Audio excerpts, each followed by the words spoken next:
mu kuma jarrabawa ne kuma bala'i ne, kuma abin da ke bani tsoro duk lokacin da Allah ya jarbi al'umma da fitina da jarrabawa irin wannan na annoba na covid-19 lokacin ne da ya ce mu ƙara kaskantar da kanmu mu koma zuwa ga Allah subhanahu wataala. Abun tsoron da ke faruwa a yanzu shine Allah yana sa annoba tana shiga al'umma kuma ana ƙara sabon Allah. Bil hakika wannan bala'i ne. Abin da zan faɗa a karkan fyaɗe akwai haƙƙin hukuma, akwai haƙƙin iyaye, akwai haƙƙin 'yan matan da ake musu, akwai kuma haƙƙin mazan da suke, kowa akwai nauyin da Allah ya ɗora masa dole ya gyara. Na farko, namiji ba uzuri bane don mace ta bayyana tsiraici na jikinta kamar ta fyaɗe. Addini ya wajabta maka yadda ya tilasta ta rintsa ganinta da kayan jikinta da yi sa na kamala, kai ma haka ya wajabta maka ka rintsa ganinka. In wata ta fito waje ko da tsirara take yawo tsanani ka kawar da kanka ce a uzu billahi kar ka kara kallo, cewa ita ta bayyana tsiraici bai zama dalili ba. Na biyu, ita kuma haƙƙi ne akanta da sanya kaya na kamala, ta rufe jikinta, duk abin da zai jawo hankalin wani gare ta da bai dace ba kada ta aikata.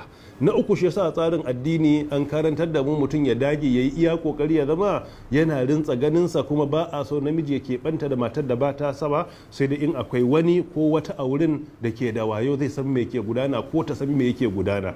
Waɗannan matakai na shari'a ne. Iyaye su saka ido akan 'ya'yansu maza da mata, me suke aikatawa, ina suke zuwa, me yake faruwa gare su. Na gaba a cikin society mu kai makura wajen sa ido na cewa idan aka yi wa mace fyaɗe ta bayyana kar a kyamace ta, saboda shine kuskuren da ke faruwa. Wasu za a tozarta su amma suna tsoron su faɗa don in suka faɗa za su shiga cikin wata matsala. To bil hakika wannan kuma wata fitina ce mai girma, mu tabbatar mun saka ido a kanta, mu cewa in suka shiga damuwar aka musu mu ja su a jikin mu ji koke-kokensu, mu tsaya mu tabbatar mun bi kadunsu da haƙƙinsu. Kuma waɗanda Allah ya bada ikon mulki a hannunsu nazartarwa, yana da kyau a tabbatar da an ƙarfafi dokoki akan ishin fyaɗe, a yi ƙoƙari a dokoki masu tsanani wanda duk wanda ya yi ya san akwai doka mai tsanani, kuma wannan doka za ta yi aiki a kansa, kuma a tabbatar in mutum ya yi kuma za a yi hukuncin.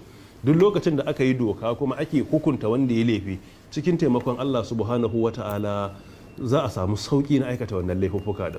Ina da imanin duk doka da kace dan adam ne ya ta daman sai an samu nakasu a cikin ta, wannan abu ne da ba makawa. Dokar da ba a samun gyara a cikin ta ce dokar Allah subhanahu wataala, amma doka ta dan adam tana bukatar daga lokaci zuwa lokaci a mata garan bawul.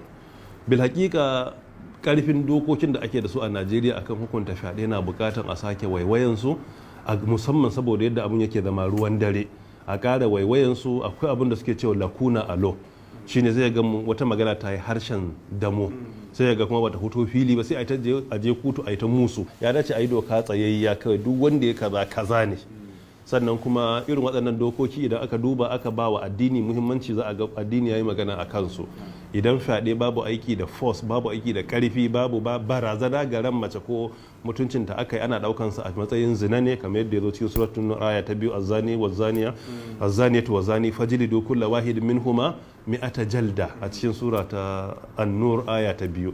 In kuma ya zama akwai aiki da force da ƙarfi da barazana ko da makami, to wannan kuma hukuncinsa yana cikin suratul ma'ida da Allah yake mana magana akai innal ladina yuharibuna Allah wa rasulahu wa yas'awna fil ardi fasadan ay yuqattalu aw yusallabu aw tuqatta aydihim wa arjuluhum min khilafin aw yunfaw min al-ardi, cikin ma'ida aya ta 33.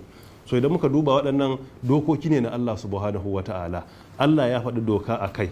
Society da suka kwatanta bin dokokin zai ga sun zauna lafiya. So abin da nke kokarin faɗa shine babu laifi dukkan wata jiha ta duba wace doka take da ita a yanzu, yaya za a karfafi wannan dokar, saboda duk time da barna ta fara yi wato dole a karfafa doka, kuma duk wanda ya laifin a yi hukuncin a kansa. In aka yi misali ɗaya biyu to insha Allah za a kare mutuncin mata, walakantar da su da ake za a daina. Amma mutum ya yi faɗan aje a yi ta dogon turanci a kotu abu ya ƙare, akwai gyara. Wajibi kuma kotuna su tsaya su duba al'amarin, a ce kes ya akai kes shekara 5-10 ba a gama ba. Irin waɗannan an kai su duk tsanani a ce sati 2 an gama magana, kowa ya ji hukuncin da aka yi wani, to zai ga take mai niyan yi ma ya daina. Wanda ma ya taɓa shekara 20 sai ya ga ya kaure ya koma wani gari, kar ma a